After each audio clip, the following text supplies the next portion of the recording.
get started. So we have today's lecture and then Wednesday, and then you have your module exam. So we were talking about stereochemistry. And so a stereogenic or chirality center for this class will focus on carbon, but other elements can be stereogenic, are ones that have four unique substituents. So we looked at these models, which were mirror images of one another.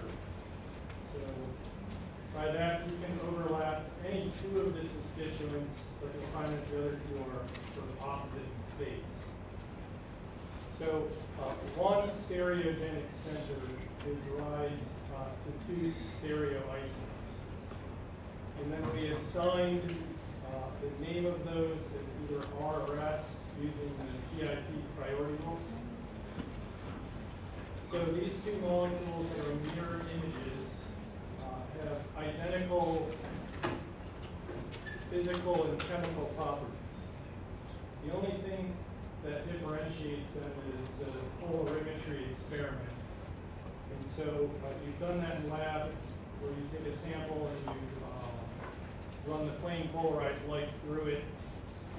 The vector of that light tilts left or right, and that gives you some sign with the magnitude of the angle of deflection.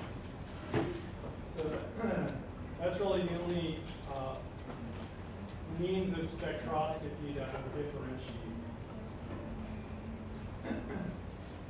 So what I want to emphasize and make clear is when you draw a structure on paper and you assign R, S to it, that does not translate into the sign that's measured from polarimetry. So the CIP rule is just a human construct for an algorithm of assigning a known equal. The polarimetry sign plus or minus has to be measured. So there's no correlation that R always equals the negative sign or R always equals the positive sign or whatever. So we'll go through some of those scenarios today. But there's three calibration points.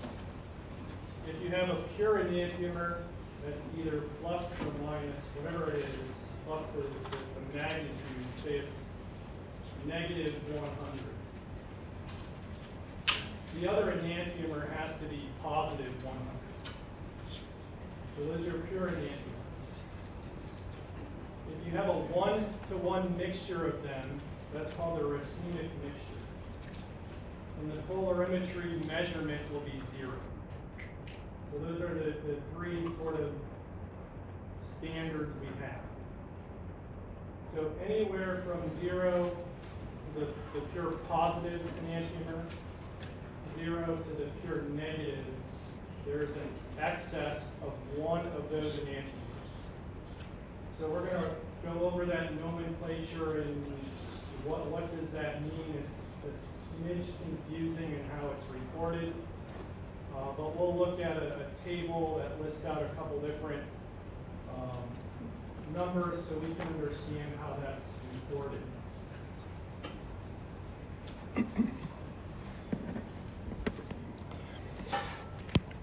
So to recap on the experiment here, there's a light source that's run through a polarizing filter that selects out one of the EM vectors.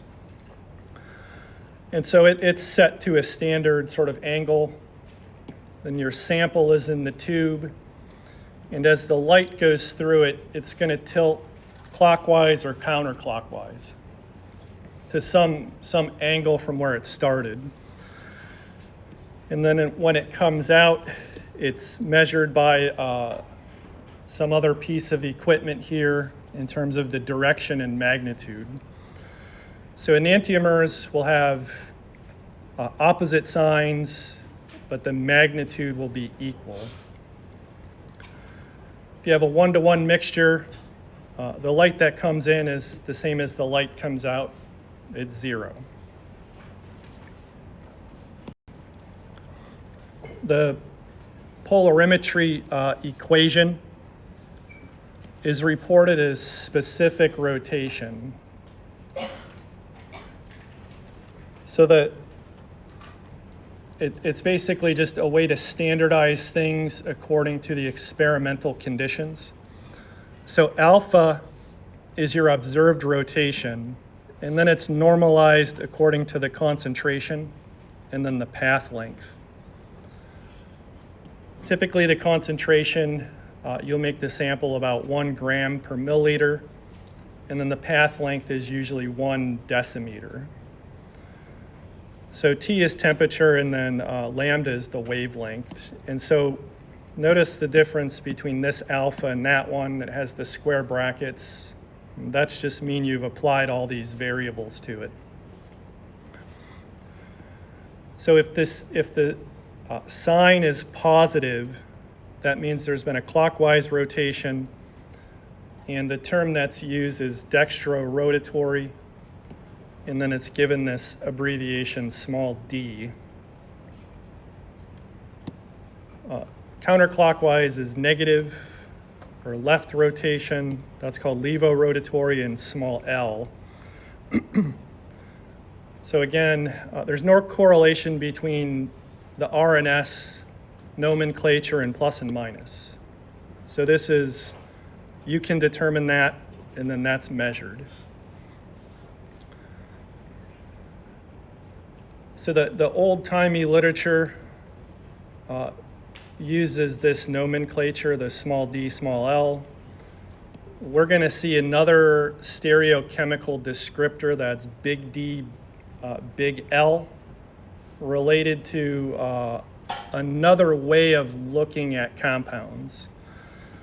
So when you see these different letters, you want to know the context in which they're being discussed.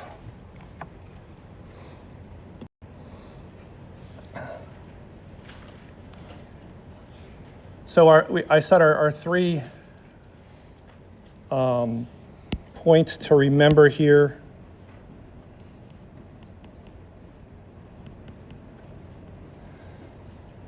So a 1-to-1 mixture is going to give a specific rotation of 0. And for arbitrarily speaking here in this example, say that S enantiomer has the negative sign, and then the R has the plus. So as you move away from that 0 in either direction, you're going to get an excess of one enantiomer over the other. And that is then bound by the upper limit of whatever that rotation is. Nowadays in synthetic organic chemistry, one of the main motivations is to run reactions that will produce a single enantiomer. So that's kind of challenging. It doesn't always happen because you get a little bit of the other enantiomer present. So in addition to reporting a chemical yield, you report an enantiomeric excess.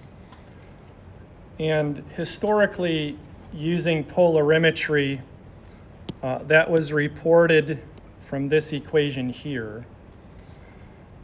You have your observed specific rotation divided by the specific rotation of the pure enantiomer. And that gives you some excess.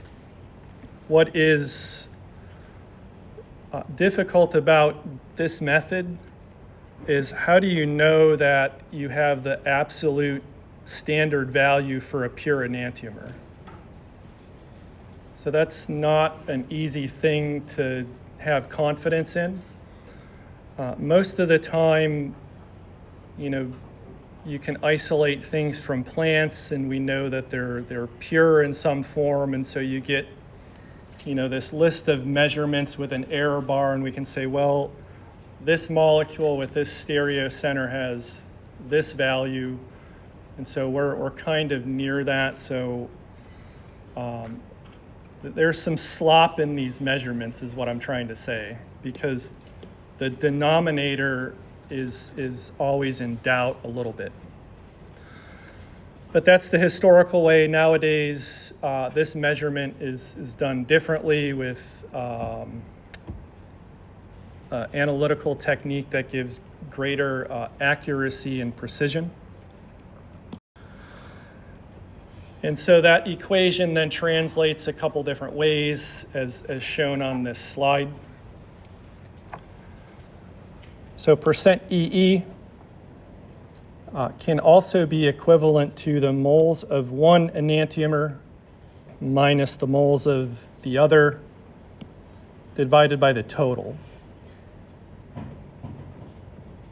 So if we just translate that into the nomenclature, R minus S divided by R plus S.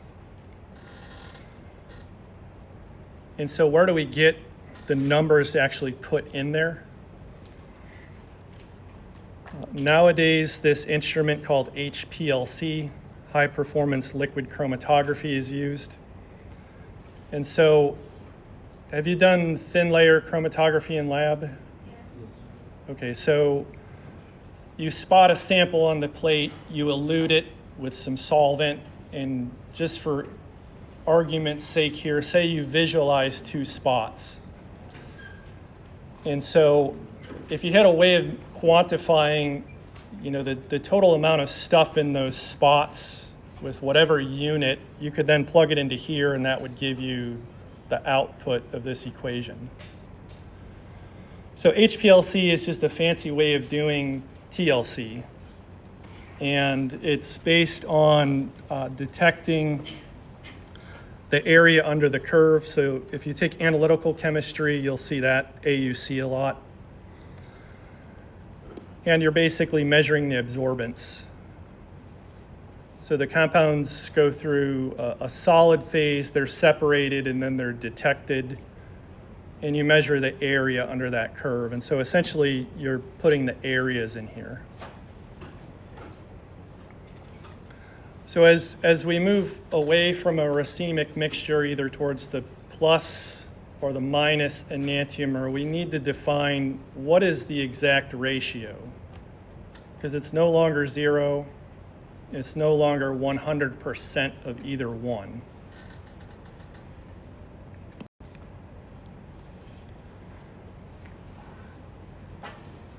So the table that's shown here is just one of the two possible scenarios where I've listed the R as the major enantiomer, the S as the minor. So you could draw this same table, flip the things around where S is major and R is minor. So at 50-50, the specific rotation is 0.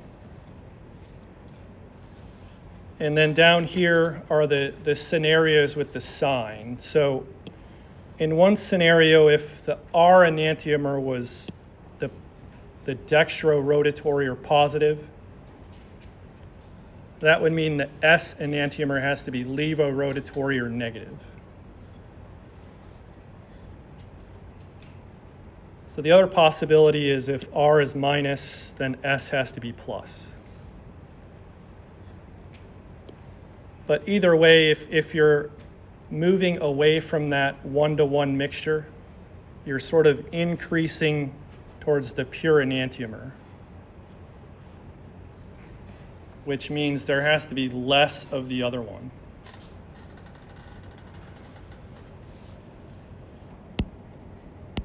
So this last entry here is that scenario. You have a 1-to-1 or 50-50 mixture. Your excess of either one is 0. We would say that's a 100% racemate. So then let's go back to the top of the table here. We have the pure R enantiomer, 100%. That means there's 0 S present. So you have 100% excess. there's no racemate. So watch what happens when these numbers go down. So say, for example, in this first case here, let's just use the R as plus. As that 100% starts to erode, we're moving back towards the racemate. So now we have 99 parts R, 1 part S. See the EE number? It's 98. So why is it 98% EE? One of these S molecules is defeating one of these R. So this number from 100% has to go down. So overall, that results in 2% of it is a racemate. So if you go to 98 to 2, the percent EE is 96. 2 of the S take out 2 of the R, and you have a 4% racemate. So you can see as you go down here, you can have a reaction with a very high chemical yield.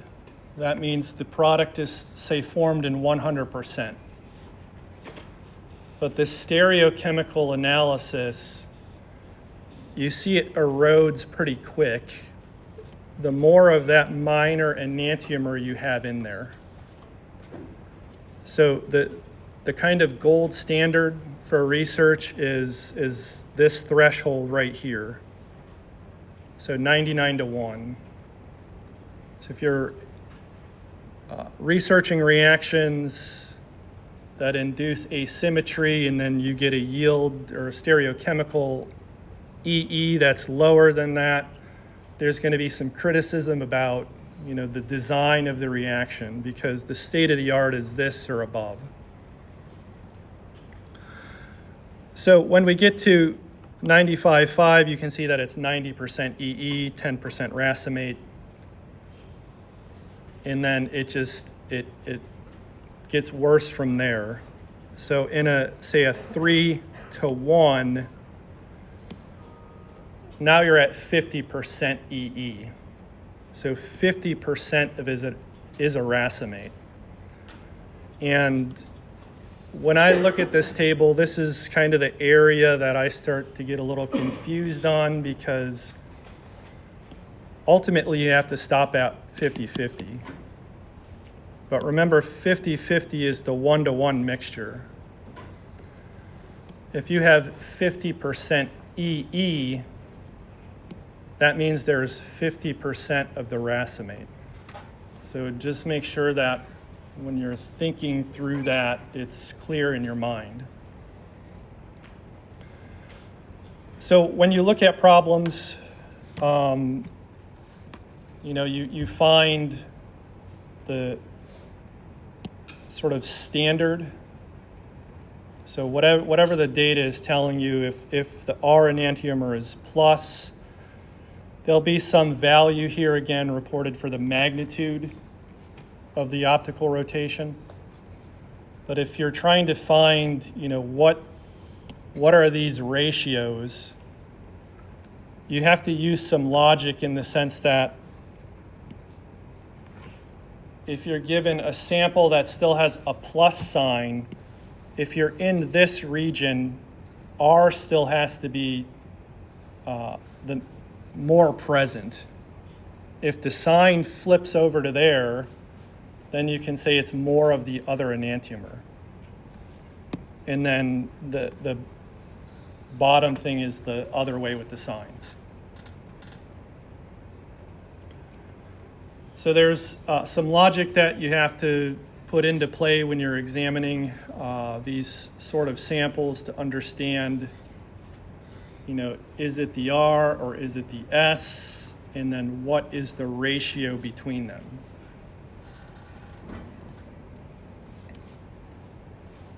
Any questions?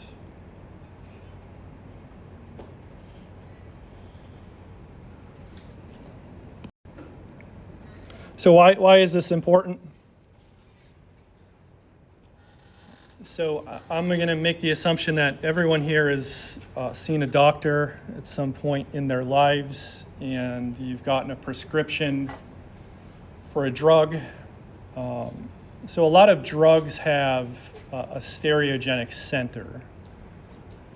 And so some drugs are sold as the racemate because either form is biologically active. But in some drugs, the form, stereochemical form, matters in terms of biological activity. And thalidomide is, sort of the well-known case study for this. So it was originally prescribed for pregnant women who had morning sickness as a way to relieve those symptoms. So why is that important? If a woman is pregnant and she's throwing up all the time, that means the fetus is not getting nutrients, and there's these development milestones that have to happen. And so I think it was in the 40s, 50s, or 60s, the 1940s, 50s, whatever.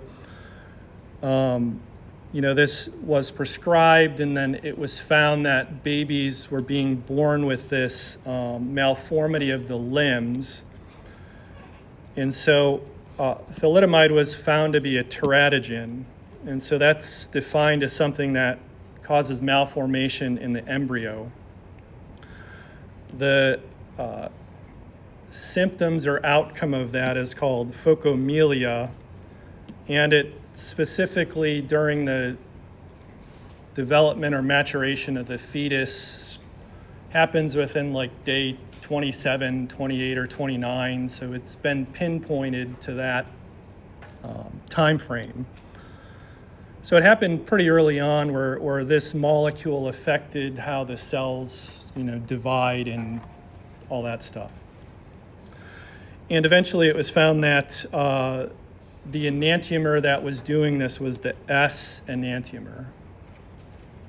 So the S enantiomer has, in this case, the negative sign. And so these are the structures, the mirror image isomers of thalidomide. And you can read all about this, on Wikipedia or other pages, and it prompted, a lot of government reforms. So this is why government agencies are important, why we need inspection of things, because otherwise the capitalist will sell you anything regardless of how harmful it is. So thalidomide was taken off the market for that indication of morning sickness, but recently it's been put back on the market because it is an anti-cancer agent. And so if you're not a female of childbearing years, you can take this if you have cancer, and it helps in that regard. So when you take a prescription drug, there that laundry list of symptoms that can arise. And so some of those are general, they apply to everyone, but some are more specific based on your genetics. I wanted to say, so we're going to assign R and S to both of these, but it was found that the S one was responsible for this. So, if you were a business person and you knew the science part of it, you could say, well, let's just sell the R enantiomer.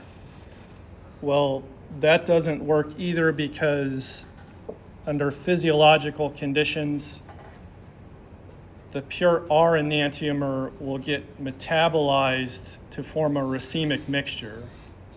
And then you have R and S, and the S is the teratogen, so it can still happen. So we'll assign the stereochemistries, and we'll talk about what racemization is and how it happens. One other thing. So let's look at both of these and we'll find the stereogenic carbon, we'll assign the priorities and determine which one's R and which one's S.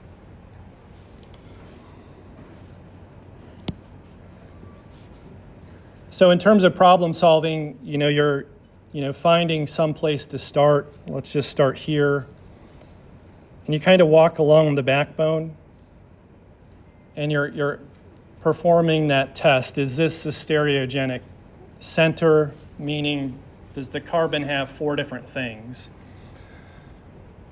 And so when you go through, like here, for example, that has 2 hydrogens, so it's not. Same thing there. Then we get to here, and we say that is a stereogenic center. Has a CH2, a carbonyl, an H, and then a nitrogen. So let me draw in the nitrogen, or the hydrogen.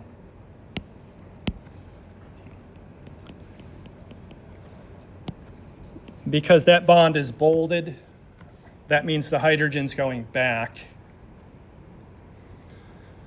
So let's assign priorities based on the attached elements.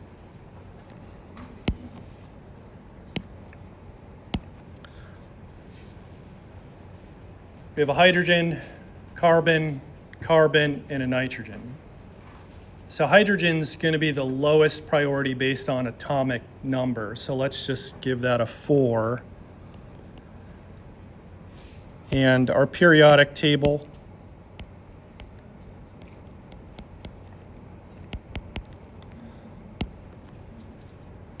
so atomic numbers 1, 6, 7, 8, 9. So again, the SIP rules, the higher the atomic number, the greater the priority. So hydrogen's 1, that gets the lowest priority. Nitrogen's 7, that's going to get the highest priority, so we'll put a 1 by it. But now what's an issue here? We have 2 carbon atoms, and they're both atomic number 6. So how do we get through that?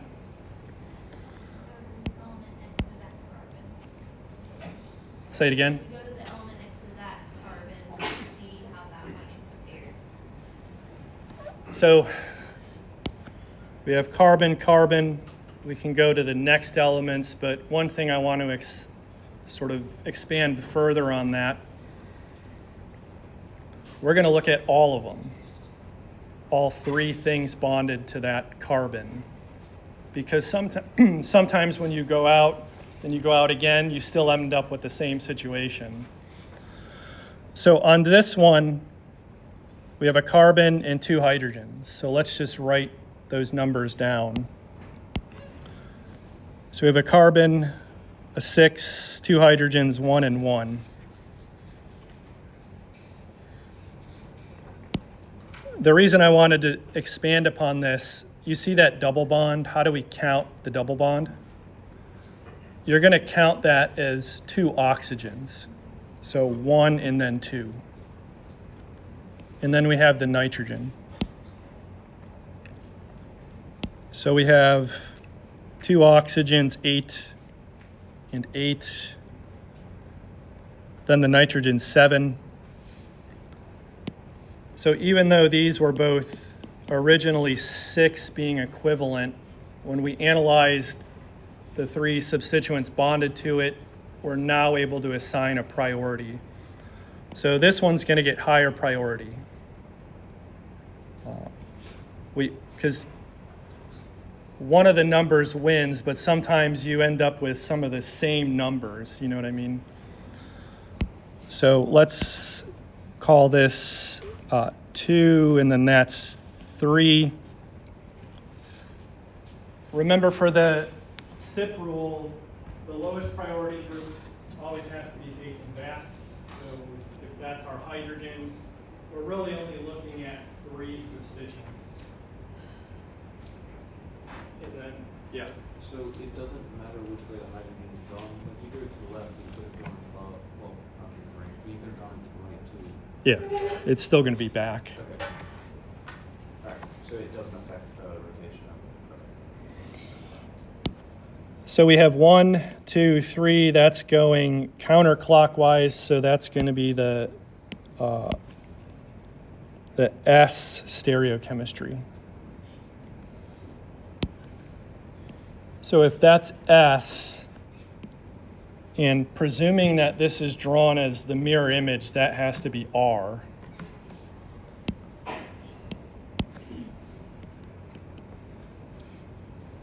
And we can prove that to ourselves by doing the same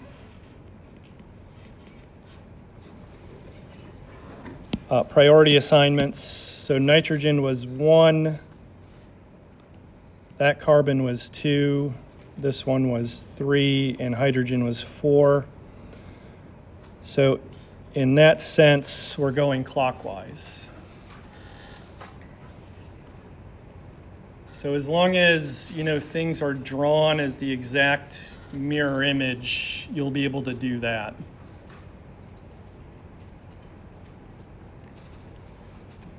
Does both molecules have the same stability? So the question was, do they have the same stability? So generally speaking, so chemical and spectroscopic properties will be the same. But like for this example, under biological conditions, they have, different properties. The reason for that is, how many of you have taken some sort of biology? So you know what enzymes are. Enzymes are basically large biomolecules made of amino acids. So amino acids have a certain chirality. So they're chiral. Then you have these stereoisomers that are chiral. They will react or interact with enzymes in different ways. And so I'll talk a little bit more about that as we learn some more nomenclature of why that is. If they're the same connectivity but spatially different, why do they react different in the body? Question? So when we're assigning priorities to this representation, we use the nitrogen with 1 and hydrogen with 4. Do you not assume then that it's counterclockwise, or do you have to? You have to do all of them. So, as I said, the part of the CIP rules is that the lowest priority group is back.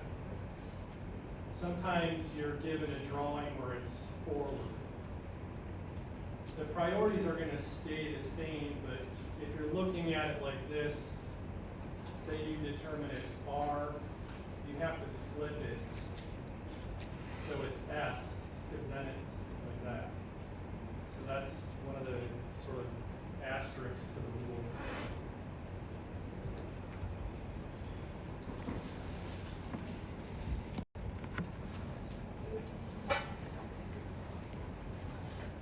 So under physiological conditions, that just means, when you take the pill and it's swimming around in your stomach, your stomach is acidic to help digest things, metabolize them.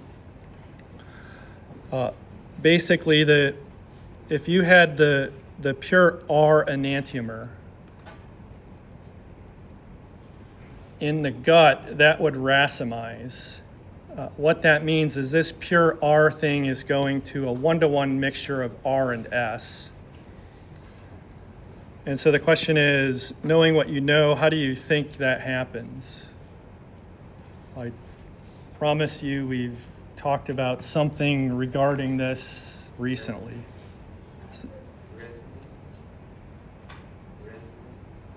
That's part of it. What did you say? So it's an acid-base reaction. We have a carbonyl. So next to it, we have a carbon with an H.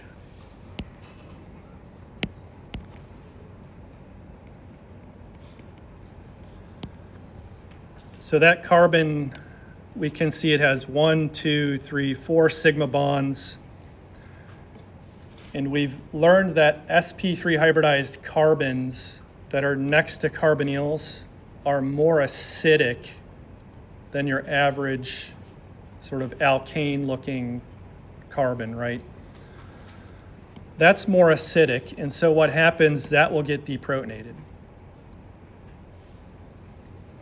you say that one more time? SP hybridized carbons are more acidic when they're next to carbonyls, is that what you're saying? Yeah. So let me use a different color here. So I'll use blue.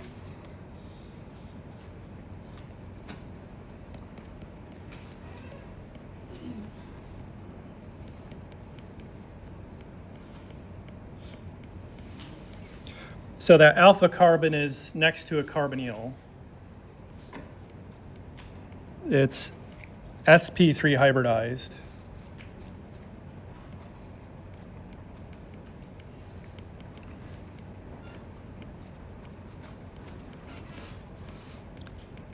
So meaning it has increased CH acidity. So say, for example, there's some base. And remember, the action of a base is to abstract a hydrogen. For that stereocenter to get racemized means that you have to remove the chirality from it. So the base can abstract that. The electrons in the CH bond will then move to form a carbon-carbon double bond, and then that pi bond will break. So I'll squeeze in the intermediate down here.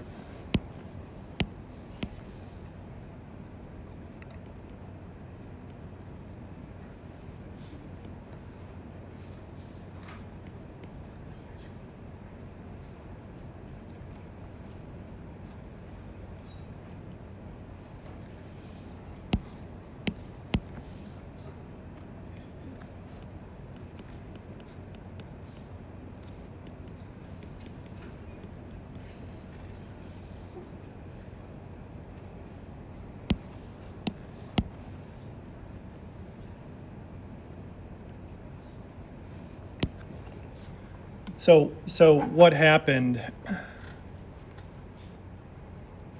Remember, sp3 hybridized carbon, 4 sigma bonds, it's a stereocenter. A base deprotonates it.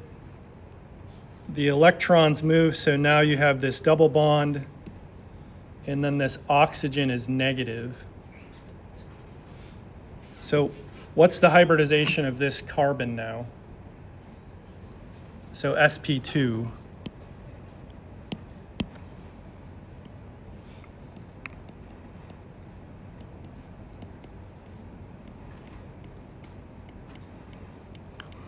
So it's sp2 hybridized, it's trigonal planar.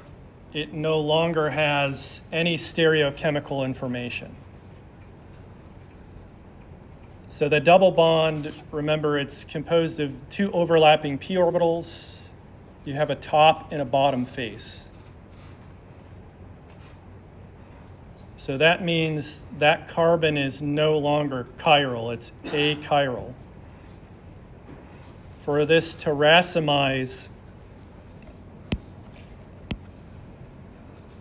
these electrons will come back to form the carbonyl to abstract the H from the conjugate acid. And that protonation can happen from the top or the bottom face.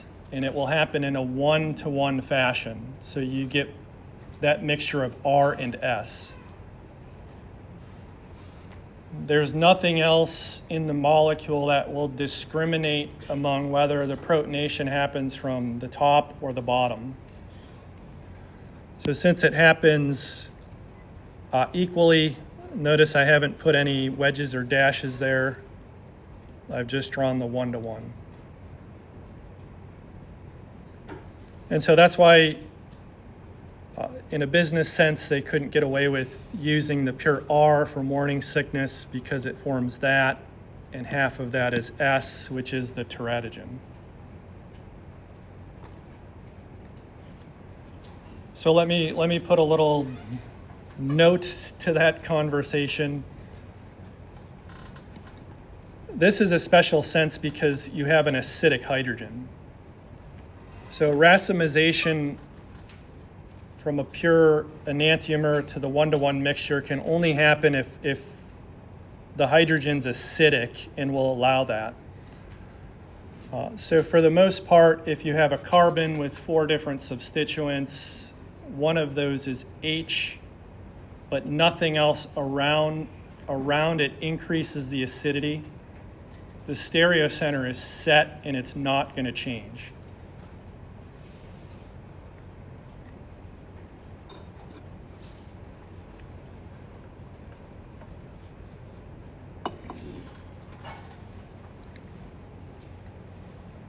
Questions?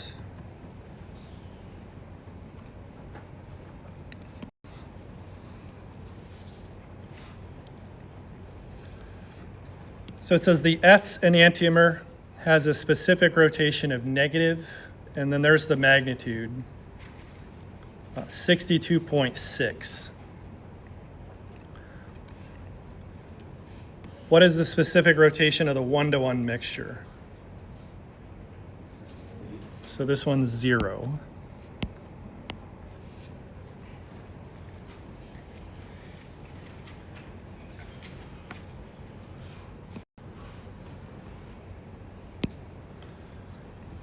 So here's, we have 2 known pieces of information. The S, 3 known pieces. The S is negative 62.6. The racemate is 0. And so without going further, what is the value for the R enantiomer? Pure R. So it's going to be plus 62.6. So the question now states, if a sample of the S enantiomer has undergone partial racemization, so not total, and the specific rotation is measured to be negative 31.3, what are the amounts of R and S in the mixture?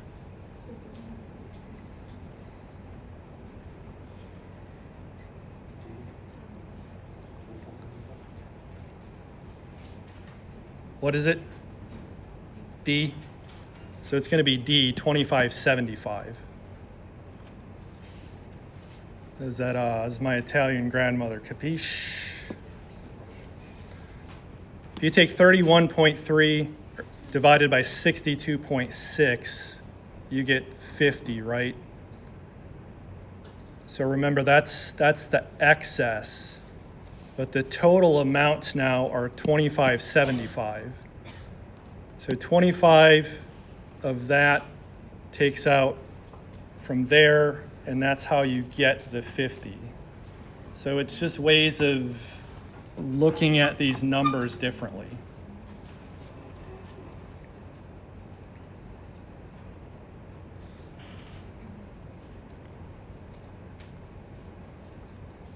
Any questions?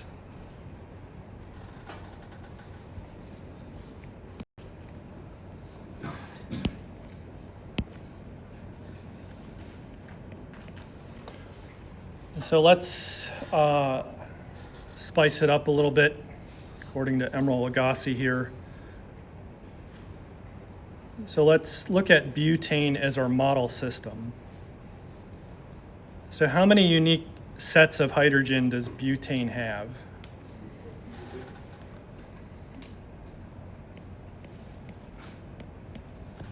So it has 2 unique sets, and there were the ratios, the 6-4. So where we're going with this, if you did a substitution of an H for some other group in either of those sets, would you get a stereocenter? So the 6 arises from methyl and methyl. If you substituted there, you would not generate a stereocenter.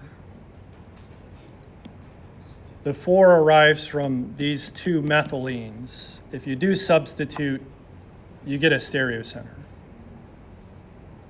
And so you would get an R and you would get an S. Whatever you substitute, whatever group it is.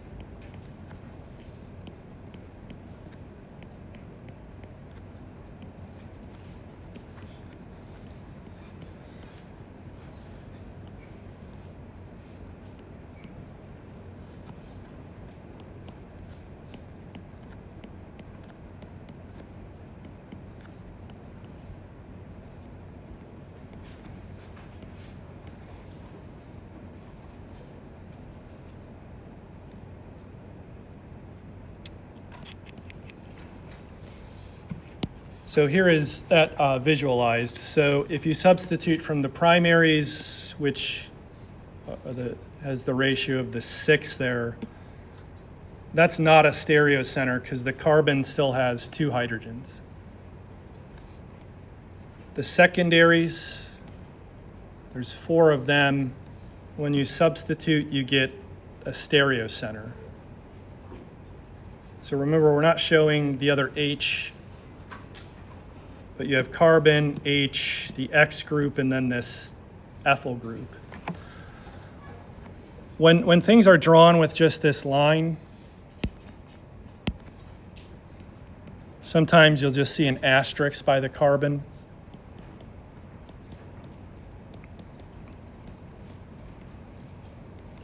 And that means it's a stereocenter. So total constitutional and stereoisomers we can get here would be 3, because we have 1 and then 2 and 3 accounting for R and S.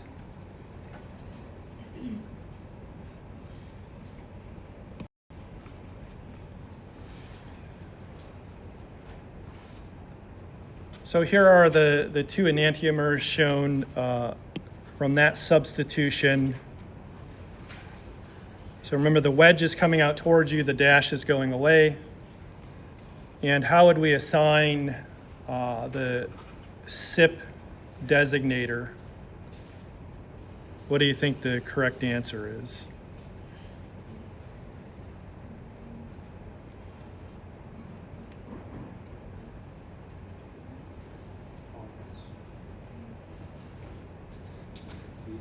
What? So B is the correct answer. So here is our stereocenter with the red dot there. Let me draw the hydrogen in.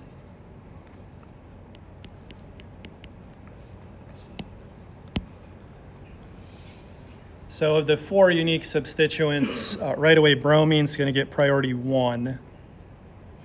Hydrogen's priority 4, it's going back, so we're good with assigning it. Then that issue of carbon, since those are equal, we have to go out. We'll just write the atomic numbers for the 3 things. So hydrogen, so 1, 1, 1, and 1. So those 3 things are hydrogen over here, hydrogen, hydrogen, and then that carbon is that. So since this has a higher priority, that's going to get 2.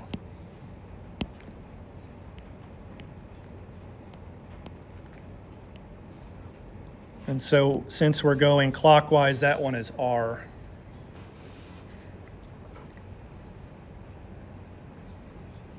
So the other one has to be S. But let's just take a look at that when I draw the hydrogen in.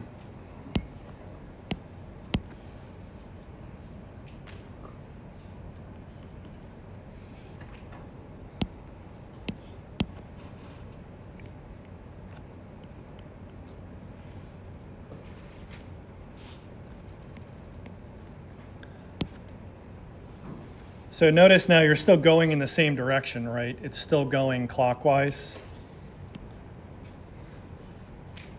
1, 2, 3, so clockwise. But since that priority group is pointed out towards you, whatever you initially determine, so this would be R, we have to flip it.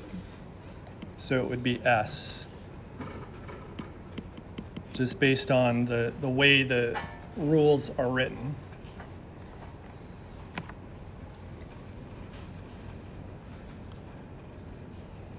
So once you figure it out for one, assuming that things are drawn, that they look like mirror images, you can be confident that it's the exact opposite.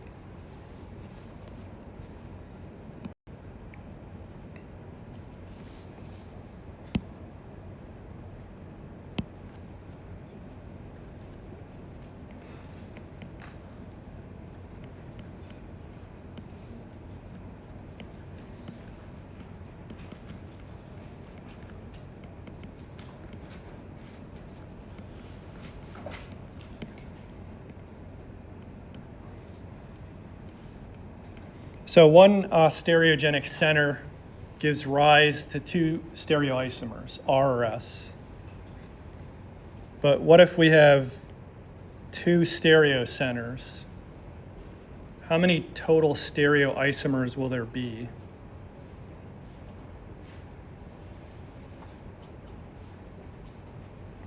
So there's going to be 4. That's D.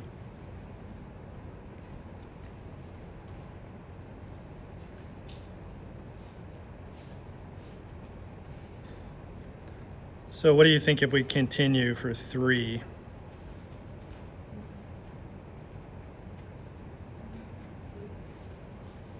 So it'll be 8.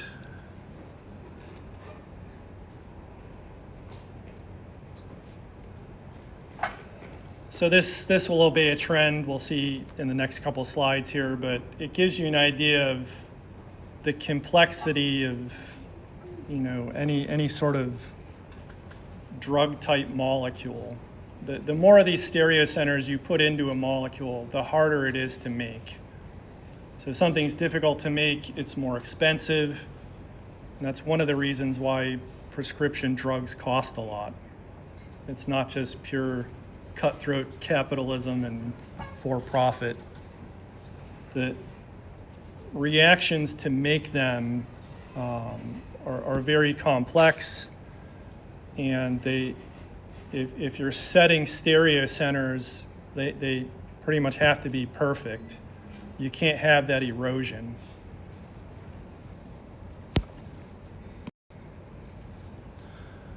So one stereo center gives rise to two stereoisomers. Two stereo centers gives rise to 4. And so what do you think the kind of general rule is here? So it'll be C, 2 to the N, where N is your number of stereo centers.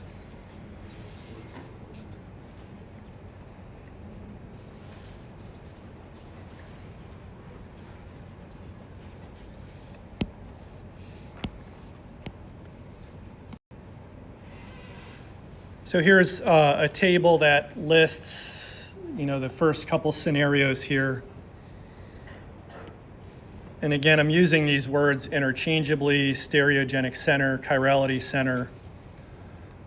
For 1, when you plug it into that equation, you get 2 stereoisomers. So you have either R or S. So because they're mirror images, again, those are called enantiomers. You have 2 stereogenic centers. You get a total of 4. So what are the possibilities? Those centers can be RR. The enantiomer is SS. If you have RS, the enantiomer of that is SR.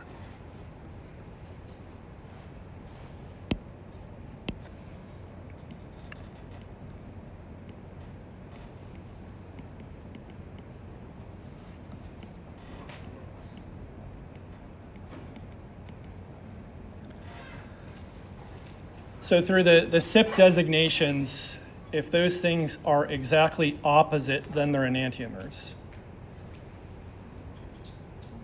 The other relationships, so RR, what is its relationship to RS?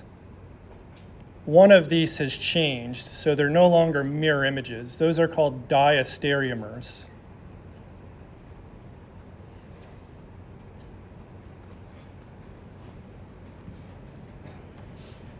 So for the two chirality centers, you have two pairs of enantiomers, then any relationship other than that is diastereomeric.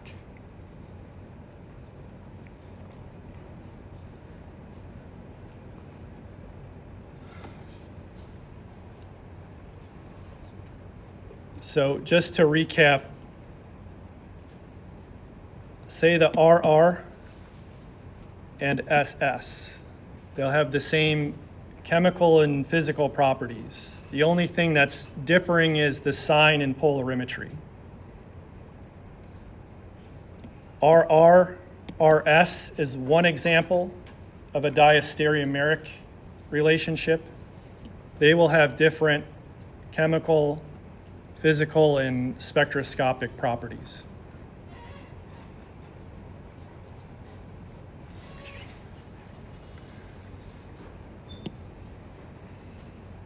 And then when you get to 3, now you have 8. So you have 1, 2, 3, 4 pairs of enantiomers. And then any other relationship between two of them is diastereomeric.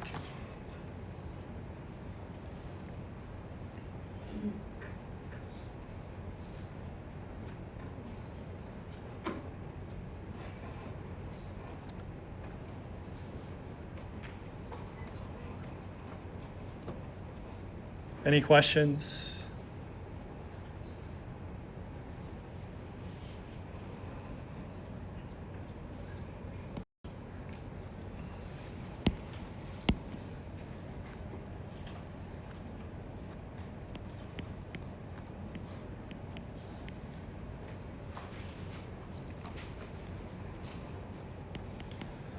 So we're going to build off that, and we already found that by substituting at one of the methylenes in butane, we generate a stereoisomer. We know that substitution of the methyl groups does not result in forming a stereogenic center. So what if we take one of these hydrogens and then substitute it? That's also going to generate a second stereocenter.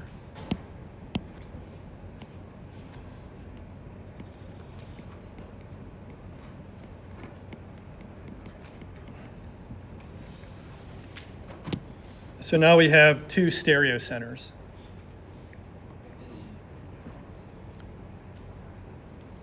So 2 to the 2 is 4.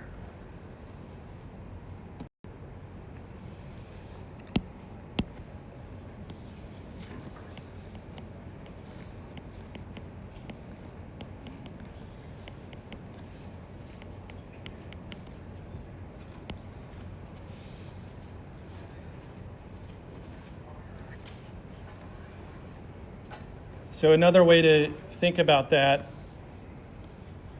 structurally what's drawn, the asterisk means you can have the wedge and dash for those things, but just in terms of the SIP designations, it's just the combinations of, or permutations, I don't know which word is correct, permutations. You can have an RR, and then its exact opposite would be the enantiomer SS.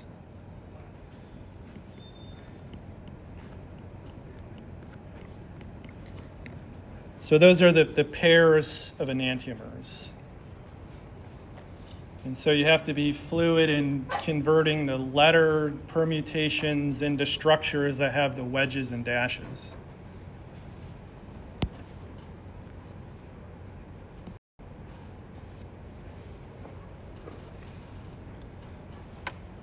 So I've drawn out the 2,3-dibromobutane compounds.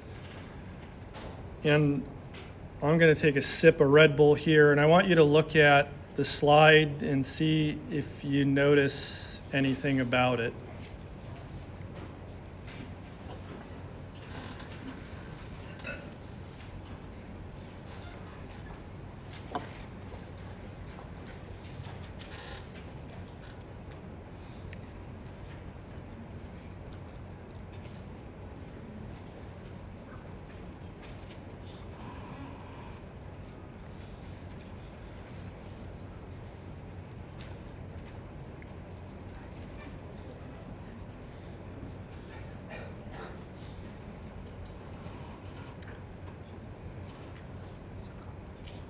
Does anything hit you sideways a little bit? So do you always start with the R, which would be the clockwise? Clockwise. So when whatever your, these wedges and dashes, from that is how you're determining R and S. So in this first one here, both bromines are wedges, they're coming out towards you. And the fallout of that is the stereocenters are both R. So the 2 and 3 correspond to where the stereocenter is on the carbon backbone. So we draw that. This is the enantiomer, so those have to be the exact opposite. The bottom two are the same. So look at these assignments. 2R, 3S, 2R, 3S. If these were mirror images, these things should be exactly flipped. So why are they not flipped?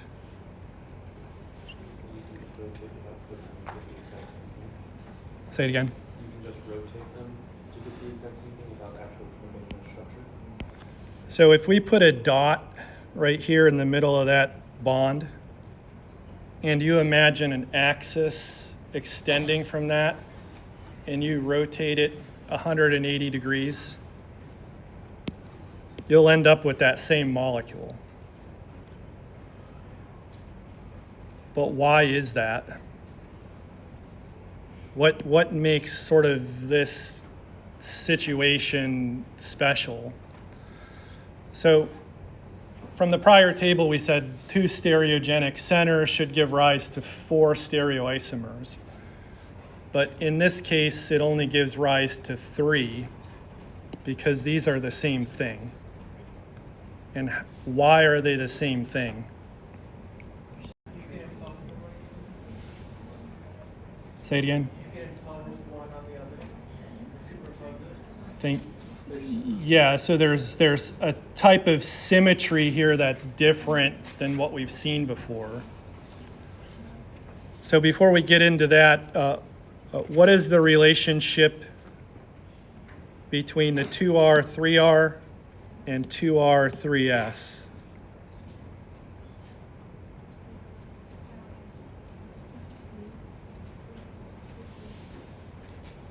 What? Those are diastereomers. So we've changed something like that. We've changed at least one of them. That makes them diastereomers. Remember, to be enantiomers, each position has to be the exact opposite. What about 2R, 3R, 2R, 3R? So those are identical. And it's not a trick question, it's just a way of telling you from here it's easier to spot the relationship. If I put the structures on here, but I drew them in different forms, it would not be as easy, right?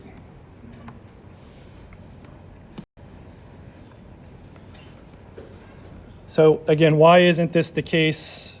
So there's there's your enantiomeric pair. The blue arrows were diastereomeric. We would originally think those are enantiomers, but they're not because of that axis of rotation. So we end up with 3. And again, the enantiomers, those things will always be opposite. Diastereomers, at least one of them is different. But the challenge here is when you're given just the structures and they're presented to you in different formats, can you still see that, determine those relationships? So why are these the same? Why aren't they different? So 2R, 3S, 2R, 3S. And I'll break out the model kit for this. But if you take this, again, you can just rotate that. You'll end up with the same. The backbone will overlap. The stereochemistry will overlap. But another way of doing this, instead of rotating on an axis, if we rotate around that bond,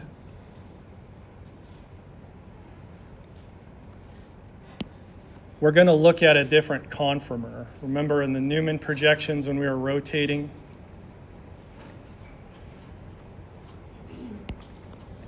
So if I color this carbon blue and that one green,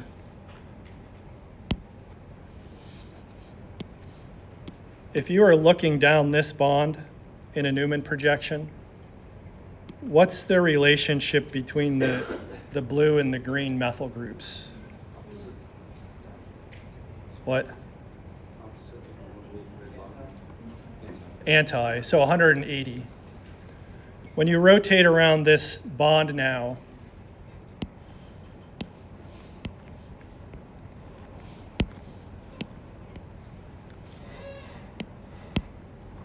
what's their relationship now?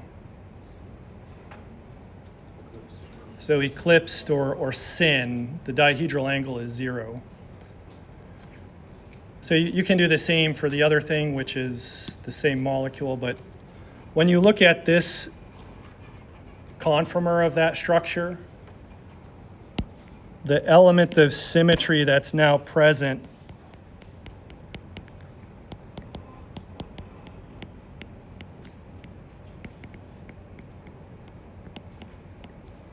is an internal mirror plane.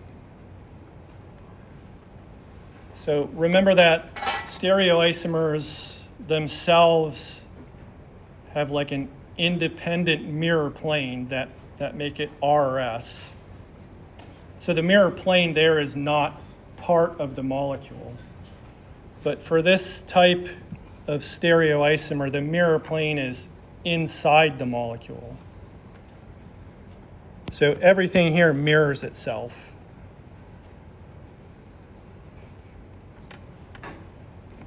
So let me just make a model of that so we can visualize it.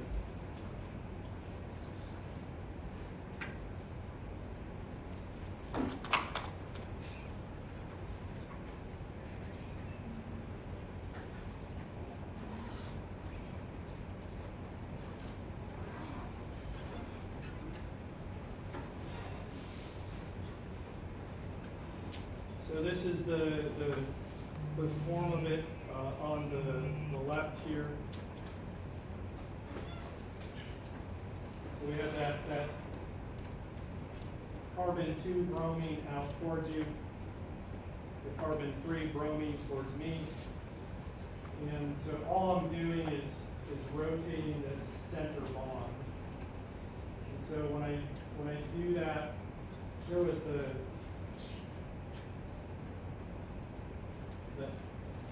anti-relationship of the methyls.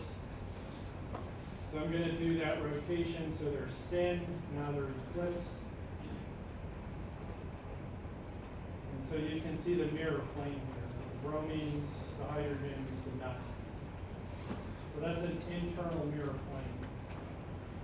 So that type of compound is called meso. So it's a diastereomer of the other ones. The specific rotation of a meso compound is 0. So even though it has stereogenic centers, it will not rotate plane polarized light.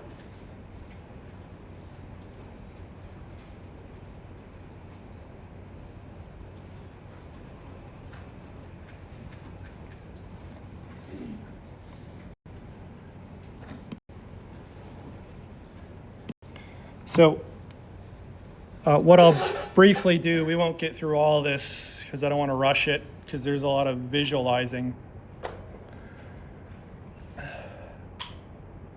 We've seen that a Newman projection is when you're looking down the axis of a carbon-carbon bond. It allows you to do these rotations to generate different conformers that are staggered or eclipsed. You can figure out dihedral angles. We're going to look at another type of projection called a Fisher projection. The Fisher projection is useful in this case when you have molecules with more than one stereogenic center. How can you figure out their relationships to one another, and then is there a meso one? So Fisher won, I think, what does it say, the second Nobel Prize here for his work in determining the structure of glucose. So here is the structure of glucose, and that's a chemical, that's a energy source for living organisms. What I want to point out or emphasize to you, this carbon here is a stereocenter, but it can change. So let's kind of ignore that one, because that one can kind of racemize in a sense. But if we look, we have 1, 2, 3, 4. 4 stereocenters that are set. They will not racemize. So what was 2 to the 4? 16. So you can tell by looking at this picture, there was no IR, NMR spectrometers around when Fisher was walking the Earth. He's the first person that figured out the configuration of glucose using chemical logic and the available chemical and physical data. Of the 16 possible stereoisomers, he figured out the naturally occurring one had this structure. What do you notice about that structure?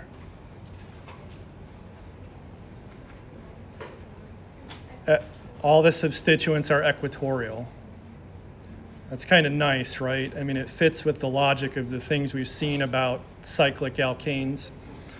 So what we'll pick up with on Wednesday is looking at the Fisher projection and how it allows us to determine stereochemical relationships.